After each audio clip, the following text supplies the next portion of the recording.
Well, more than a year after Nigerian security forces opened fire on young people protesting against police brutality, a government-appointed panel makes a blunt accusation. The manner of assault and killing could, in context, be described as a massacre. In October 2020, demonstrators gathered at the Lekki tollgate in Lagos to protest a police unit known as SARS. In its new report, the judicial panel found Nigerian army officers shot, injured and killed unarmed protesters without provocation. And it says the military tried to cover up the incident by tampering with evidence. Well, CNN reporting was cited in the report dozens of times. Our investigation team analysed hours of video filmed by protesters to piece together what happened. Nema El-Baga was part of that reporting. This is Bonny Camp, a military garrison on the south side of Lagos. We know through analysing footage they left at 6:29 p.m. heading towards Lekki tollgate. We can see here the Nigerian government forces approaching. The protesters are gathered on the other side of the gate. As Nigerian forces get closer, you can see shots. At 6:43 p.m, we start hearing gunfire. We know this from the timestamp and data on this video. Here's another angle. They are using fire. They are using fire. Nigerian authorities say they fired blanks into the air and not at protesters. But CNN obtained video that appears to show the army shooting toward the crowd. Here, and at the top of your screen, here. Nema El-Baga joins us now live from London.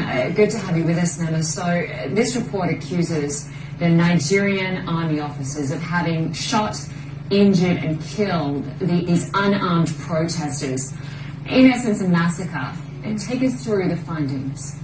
Well, the key findings are not only that the government was that the army was inappropriately deployed to Lekki, but they also were in violation of their own rules of engagement. And when they arrived at the scene, they used a combination of live and blank ammunition with the intent to maim or kill, the report says. After what unfolded at Lekki tollgate, which this report is now calling a massacre, had happened, they also found that the government had been engaged in a cover-up, that they had cleaned up the scene. And there's this particularly heartbreaking piece of testimony from one survivor who, she speaks to the panel, describes to them about being shot and then carried into a van by military officers, counting other bodies in the van because clearly they had taken her for dead, finding 11 other bodies in that van with her before she managed to escape. Another witness also corroborated that they saw 7 bodies being taken into a van. And what has been quite difficult for us, if I'm honest, to see unfold, Linda, is that much of this was in our original reporting.